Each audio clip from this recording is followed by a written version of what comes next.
Saat kita merenungkan firman Tuhan, maka roh kita mencari petunjuk dari Tuhan Bapa kita. Saat kita merenungkan firman Tuhan, saat itulah frekuensi hati kita terhubung dengan frekuensi hati Tuhan, sumber kebenaran. Dan petunjuk yang didapat roh kita dari kebenaran firman Tuhan akan mengajar kita, menyatakan kesalahan kita, memperbaiki kelakuan kita, dan mendidik kita dalam kebenaran. Kalau setiap hari kita belajar firman Tuhan, maka kita dijagai untuk selalu berada dalam kehendak-Nya.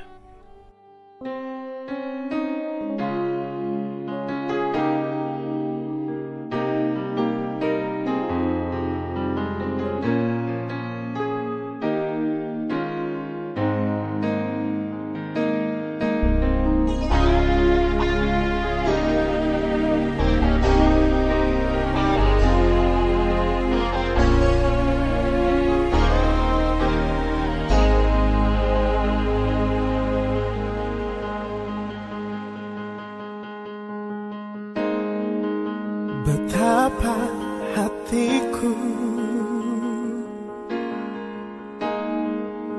berterima kasih, Yesus, Kau mengasihiku, Kau memilikiku.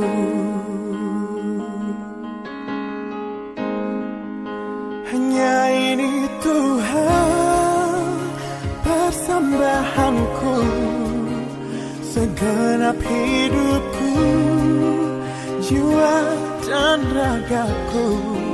Sebab tak ku miliki harta kekayaan yang cukup berarti untuk ku persembahkan. Hanya ini Tuhan permohonanku, terimalah Tuhan persembahanku.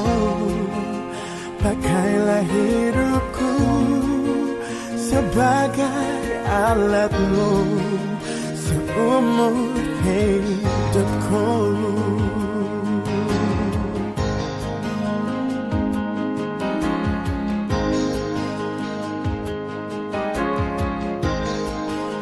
Betapa hatiku berterima kasih, Yesus, Kau mengasihiku, Kau memilikiku. Hanya ini Tuhan persembahanku, segenap hidupku, jiwa dan ragaku. Sebab tak ku miliki harta kekayaan yang cukup berarti untuk ku persembahkan. Hanya ini Tuhan permohonanku, terimalah Tuhan persembahanku. Pakailah hidupku sebagai alatmu seumur hidupku.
bisa ku miliki harta kekayaan yang cukup berarti untuk ku persembahkan. Hanya ini Tuhan permohonanku, terimalah Tuhan persembahanku. Pakailah hidupku sebagai alat-Mu seumur hidupku. Pakailah hidupku sebagai alat-Mu seumur hidupku.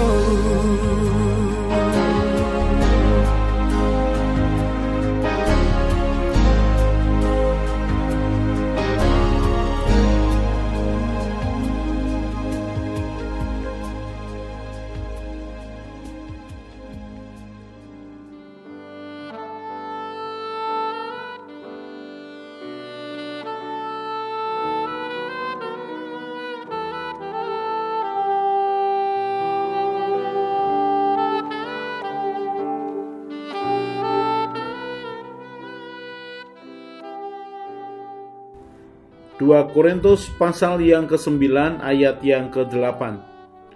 Dan Allah sanggup melimpahkan segala kasih karunia kepada kamu, supaya kamu senantiasa berkecukupan di dalam segala sesuatu dan malah berkelebihan di dalam pelbagai kebajikan.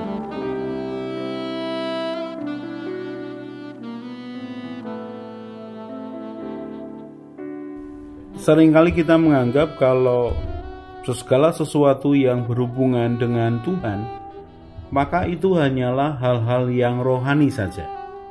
Seringkali kita menganggap bahwa kalau berhubungan dengan Tuhan, berurusan dengan Tuhan, maka itu hanya berurusan dengan firman Tuhan, berurusan dengan hati, berurusan dengan sikap hati, berurusan dengan perbuatan kita, berurusan dengan pujian, penyembahan, berurusan dengan pengharapan, berurusan dengan iman, dan segala sesuatu yang bersifat rohani. Kita lupa bahwa Tuhan kita itu bukan hanya Tuhan yang roh, tapi Dia menciptakan segala sesuatu yang jelas yang kita bisa nikmati. Dan Tuhan tahu, segala sesuatu, harta benda, segala ciptaan yang kita nikmati, yang kita miliki, bisa menggeser posisi Tuhan dalam hidup orang-orang pilihannya. Kalau kita menganggap bahwa kalau berurusan dengan Tuhan hanya sesuatu yang rohani, maka kita ini salah. Karena ternyata Tuhan juga mengajar kita untuk peduli terhadap segala sesuatu yang berhubungan dengan materi, bahkan dengan uang kita. Dalam Matius pasal yang ke-6 ayat yang 19 dikatakan, janganlah kamu mengumpulkan harta di bumi. Di bumi ngengat dan karat merusakkannya, dan pencuri membongkar serta mencurinya. Ayat yang ke-20, tetapi kumpulkanlah bagimu harta di surga. Di surga ngengat dan karat tidak merusakkannya, dan pencuri tidak membongkar serta mencurinya. Ayat yang ke-21, karena di mana hartamu berada, di situ juga hatimu berada. Dikatakan, janganlah kamu mengumpulkan harta di bumi. Di bumi ngengat dan karat merusaknya, pencuri membongkarnya, mencurinya. Tetapi kumpulkanlah bagimu harta di surga. Di surga ngengat, tidak merusakkannya, tidak ada pencuri yang membongkarnya. Karena di mana hartamu berada, di situ juga hatimu berada. Tuhan bukan hanya berurusan dengan segala sesuatu yang berhubungan secara rohani, tetapi Tuhan juga mengurusi segala sesuatu yang berupa material, bahkan uang, bahkan harta. Mengapa? Karena ternyata di mana hartamu berada, di situ juga hatimu berada. Apa maksudnya mengumpulkan harta di bumi? Kita tahu, kita mengumpulkan harta, kita kerja keras mengumpulkan harta untuk kepuasan diri, untuk kebanggaan diri, untuk kesombongan diri, untuk memberikan jaminan dalam hidup kita sendiri. Lalu bagaimana tentang mengumpulkan harta di surga? Mengumpulkan harta di surga adalah memberikan support, dukungan kepada pekerjaan Tuhan. Memberikan belas kasihan kepada orang yang membutuhkannya dan mereka tidak bisa membalas kita. Menyalurkan belas kasihan Tuhan melalui harta benda kita.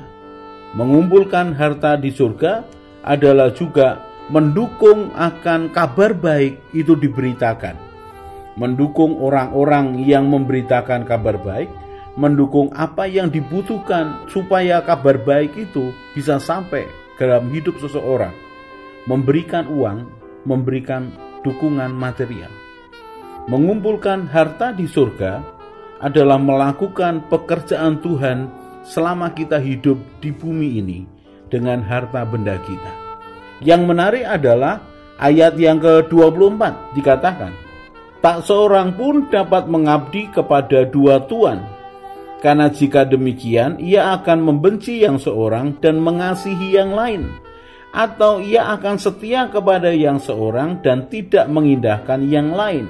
Kamu tidak dapat mengabdi kepada Allah dan kepada Mamon. Kamu tidak bisa mengabdi kepada Tuhan dan kepada harta benda, kepada uang.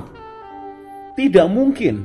Engkau harus memilih salah satu sebagai prioritasmu.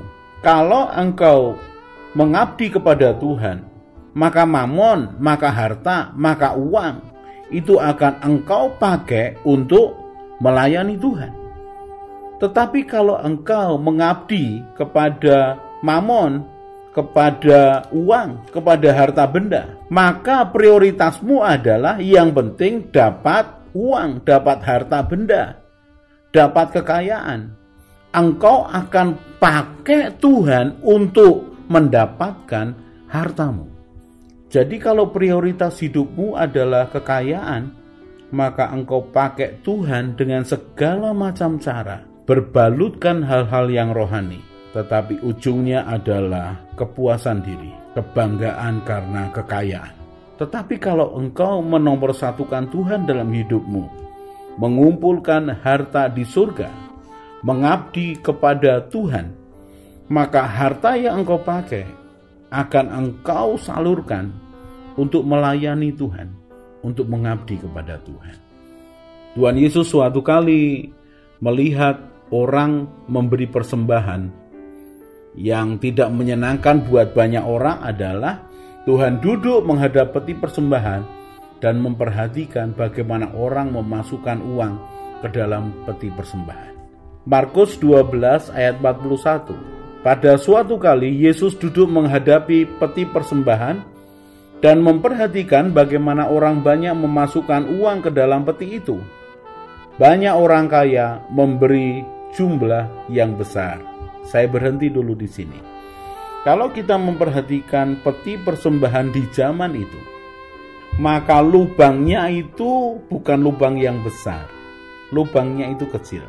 Sehingga kalau orang kaya ingin memberi persembahan, anggap saja dia membawa segepok uang logam, maka dia akan memasukkan itu mungkin 1 atau 2 dan orang lain menunggu di belakangnya. Orang akan tahu yang bersangkutan di depan ini sedang memberi dalam jumlah yang besar. Ingat, Tuhan Yesus bukan hanya melihat uangnya.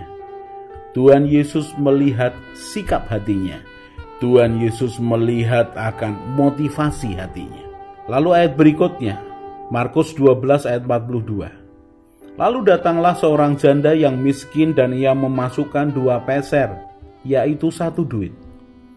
Maka dipanggilnya murid-muridnya dan berkata kepada mereka, "Aku berkata kepadamu, sesungguhnya janda miskin ini memberi lebih banyak daripada semua orang yang memasukkan uang ke dalam peti persembahan." Wow, mengagetkan. Orang ini, janda miskin ini hanya memberi 2 peser. Uang yang paling kecil di zaman itu.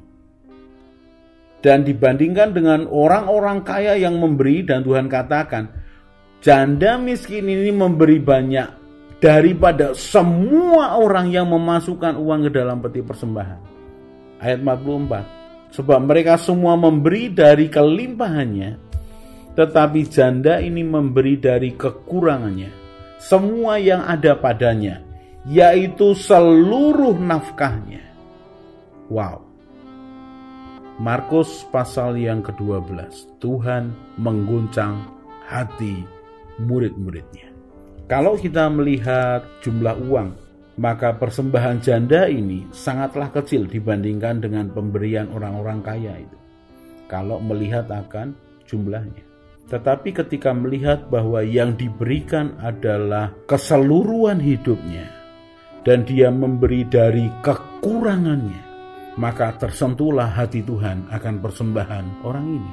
Bayangkan saudara, kalau saya pakai angka sekarang, ada satu orang memberi persembahan 10 juta, ada satu orang memberi persembahan 2 juta, ada satu orang memberi persembahan 7,5 juta, ada orang memberi persembahan 1,2 juta.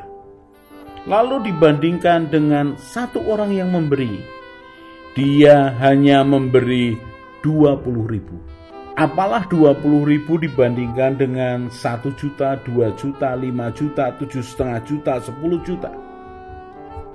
Sangatlah kecil angka 20.000. Tetapi perhatikan, kondisi hati yang sedang dalam kekurangan dan tetap ingin memberi, itulah harta yang sesungguhnya. Saya ulangi sekali lagi. Sikap hati ingin memberi persembahan sementara dalam kekurangan dan memberi yang terbaik, itulah harta yang terbaik yang diberikan oleh janda miskin ini kepada Tuhan. Itulah harta yang dia simpan di surga. Kalau begitu sekarang tidak usah memberi yang banyak ya Pak, memberi yang sedikit saja. Yang penting sikap hatinya. Kalau saudara memang punyanya itu yang terbaik, ya silakan. Karena Tuhan melihat hatimu. Alangkah baiknya ketika engkau dalam kekurangan, dalam keadaan cukup, dalam keadaan lebih dari cukup, dalam keadaan limpah, engkau punya sikap hati memberi yang terbaik. Masalah angkanya kemudian menjadi besar, itu hanyalah angka yang mengekspresikan memang levelmu di titik itu. Levelmu memberikan yang terbaik di saat engkau limpah pasti lebih banyak. Tetapi itu adalah sikap hati yang memberi dengan ucapan syukur. Lebih-lebih lagi, memberilah ketika engkau dalam kekurangan. Karena engkau bisa mengerti seberapa korban itu diberikan kepada Tuhan. Mari berikan yang terbaik yang kita miliki dengan sikap hati yang menyembah dan mengasihi Tuhan.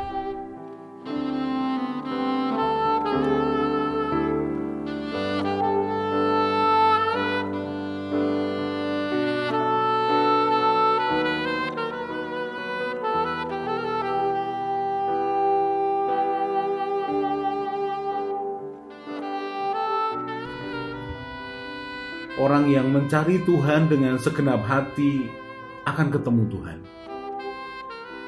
Orang yang percaya dan mengandalkan Tuhan akan seperti pohon yang ditanam di tepi aliran air. Tidak akan menderita melewati masa kering, tetap bertumbuh. Hatinya bersuka cita dan terus berbuah. Karena harapannya kepada Tuhan Yesus yang menyelamatkannya, dan dia akan tertawa tentang masa depan. Ia akan terus berjalan bersama Tuhan. Semakin kuat, semakin semangat. Mari kita berdoa.